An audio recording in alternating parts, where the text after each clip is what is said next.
answer instantly. You show up every time. You make yourself available without limits. Yet people ignore you, underestimate you, and slowly stop valuing you. This video solves one silent problem: why being too available makes you invisible, and how withdrawing restores power, respect, and psychological weight. The human mind does not measure importance by closeness. It measures it by interruption. What flows endlessly into awareness loses all sharpness. What arrives rarely cuts deeper, stays longer, and demands interpretation. This is the first cruel truth of perception. Constant presence dulls significance.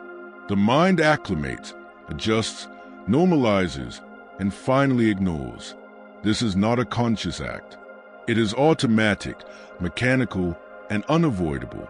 When something is always present, the psyche stops marking it as meaningful. It becomes part of the environment, like the hum of a fan or the ticking of a clock. At first, it is noticed, then tolerated, then erased. Overavailability places a person into this category of background existence. You are seen, but not perceived, present, but not registered. Absence, on the other hand, disrupts the mind's equilibrium. It creates a gap, and the human mind despises gaps. It rushes to fill them with thought, speculation, memory, and emotion. This is where visibility is born, not from showing up, but from leaving space behind. The mind cannot ignore what it must mentally complete. Presence without limits communicates predictability. Predictability signals safety. Safety reduces attention. The mind allocates its focus toward uncertainty, toward what may be lost, toward what does not fully belong. When you are always available, you remove the risk of loss. And once loss is impossible, value collapses. This is why scarcity governs desire more than quality. This is why distance sharpens interest. This is why silence can echo louder than speech. The psyche is drawn toward what resists full access. It does not admire what surrenders itself without friction. Overpresence flattens contrast. And without contrast, perception cannot exist. Light is invisible without shadow. Sound meaningless without silence. Meaning itself requires interruption. When you are always there, always reachable, always responsive, you become perceptually flat. Nothing about you breaks the pattern of expectation. Nothing about you triggers alertness. Absence introduces tension, and tension is a foundation of attention. When you are not immediately available, the mind begins to ask questions. Where did they go? What are they doing? Why are they not responding? These questions generate psychological gravity. Attention is pulled inward, toward you, without you doing anything at all. This is not manipulation. This is architecture perception. The mind assigns weight to what can move away. What stays fixed is assumed to be immobile, dependable, and therefore unthreatening. And the unthreatening is rarely respected. When you withdraw, even briefly, you reintroduce uncertainty. Uncertainty awakens awareness. Awareness restores visibility. This is why those who disappear are remembered more vividly than those who linger endlessly. Memory favors interruption over continuity. Constant availability teaches others how to treat you. It conditions them to expect you without effort. And expectation is the enemy of appreciation. The mind does not celebrate what it assumes will always return. It only values what might not. Visibility, therefore, is not a function of how much you give, but how much you withhold. Not how loudly you speak, but when you choose silence. Not how often you appear, but when you decide to be absent. The invisible person is not unseen because they lack substance. They are unseen because they have removed all resistance from access. They have dissolved the psychological distance that allows perception to form. They have mistaken proximity for importance. True visibility emerges when your presence interrupts routine, when your absence is noticed, when your return feels earned rather than assumed. The mind does not spotlight what is always under the light. It notices what enters and exits a frame. To be visible, you must allow yourself to be missed. Value is not created through intention. It is created through interpretation. The human mind does not measure worth by how much you offer, but by what your behavior implies about your own valuation of yourself. Overavailability is not read as generosity. It is read as surplus. And surplus, in the psychological economy, is discounted. When you make yourself endlessly accessible, you communicate that your time has no cost, that your attention requires no trade, that your presence can be summoned without effort or consequence. The mind translates this immediately, without reflection. If something is freely and constantly given, it must not be scarce, and if it is not scarce, it cannot be valuable. This erosion happens silently. No one announces it. No one consciously decides to devalue you. The shift occurs beneath language, beneath ethics, beneath intention. The psyche simply adjusts its expectations. What was once appreciated becomes assumed.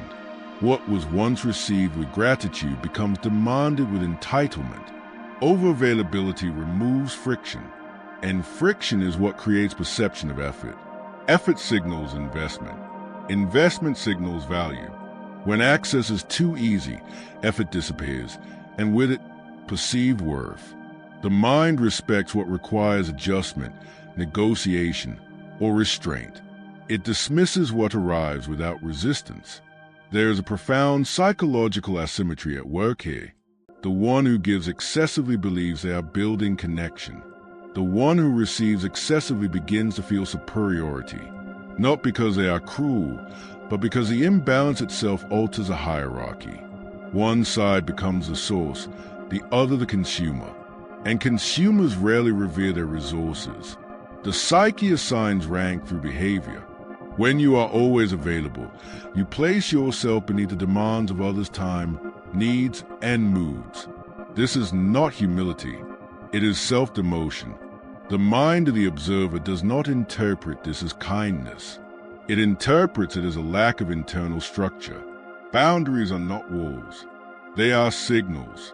They tell the world that your energy is regulated, protected, and deliberately allocated. Overavailability signals the opposite, uncontrolled output. And what is uncontrolled is perceived as unstable, and therefore unworthy of reverence.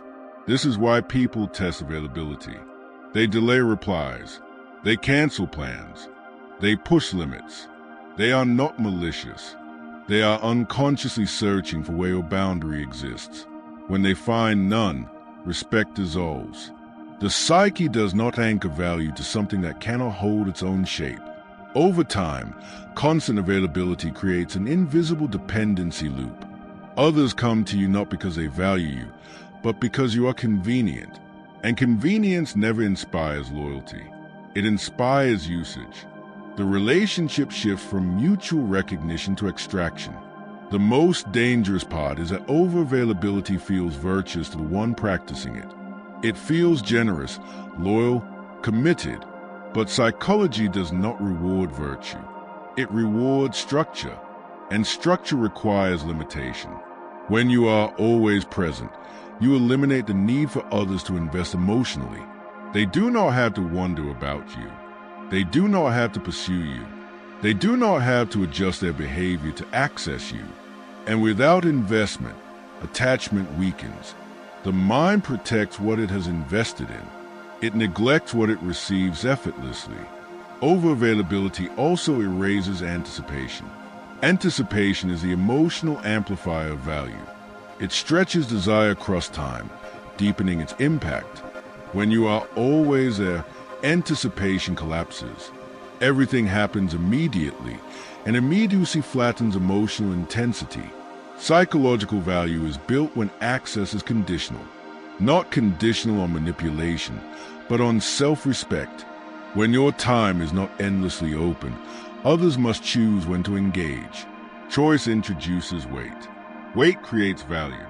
The invisible individual is often the most available one, not because they lack substance, but because they have surrendered the psychological conditions that allow value to be perceived. They are confused giving with significance, presence with importance, and access with appreciation. Overavailability does not make you needed. It makes you replaceable. Respect is not an emotion. It is an internal calculation.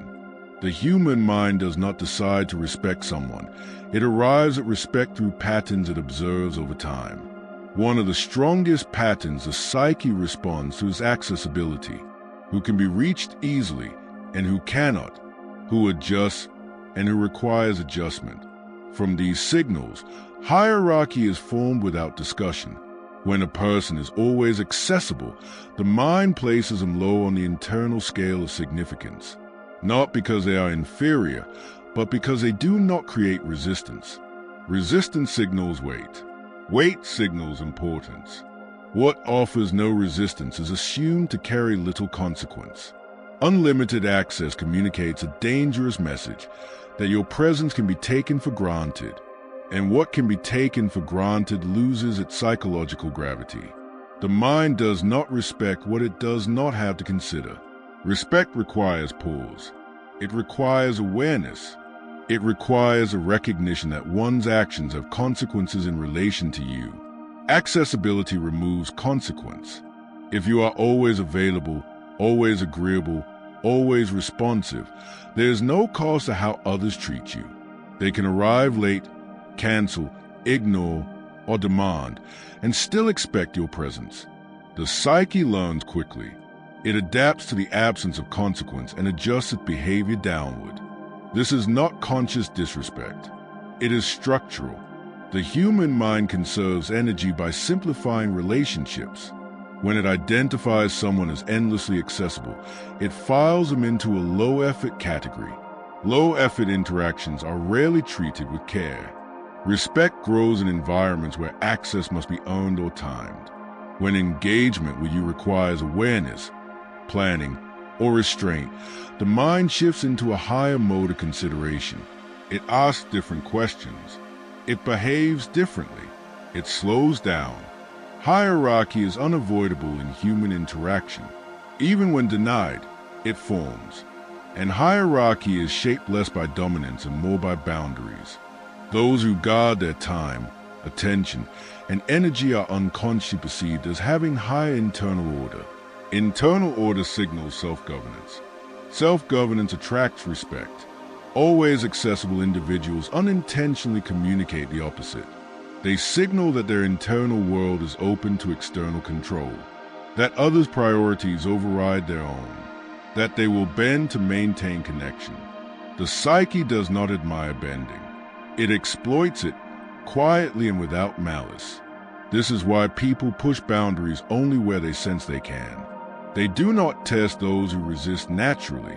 They test those who yield easily. Over time, yielding becomes expected. And expectation is the death of respect.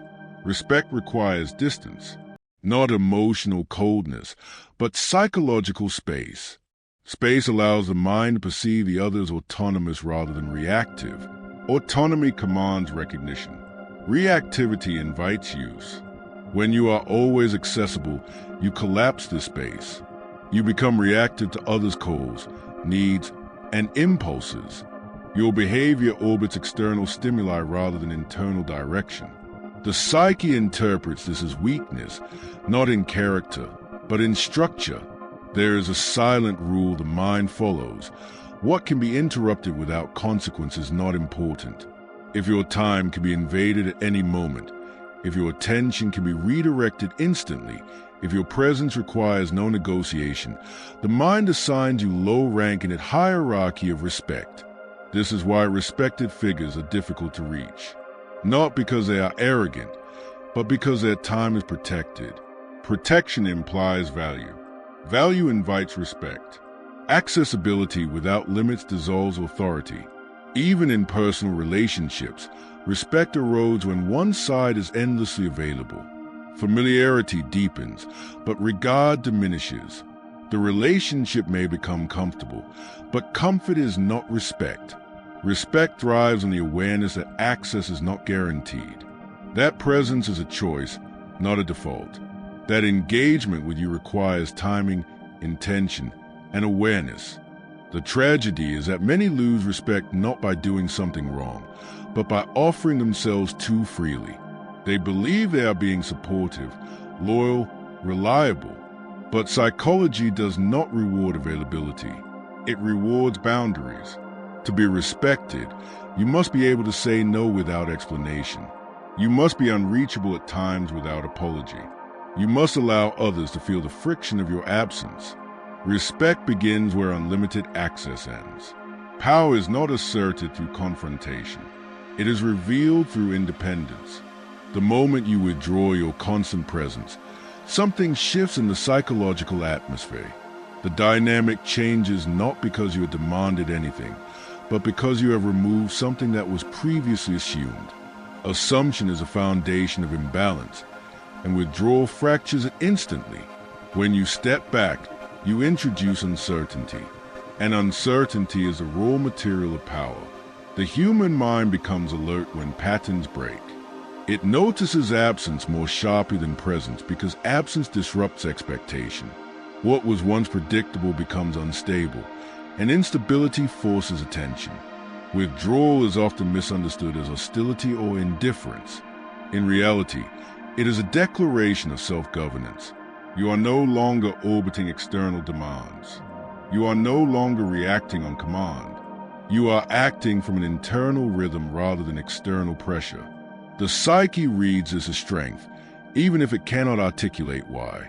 Power emerges when others cannot easily access you, not because you are unreachable, but because access now has conditions. Conditions reintroduce hierarchy. Hierarchy restores balance. Balance creates respect. When you withdraw, you stop feeding dependency loops. Constant presence trains others to rely on you without investing in you. Withdrawal interrupts this pattern.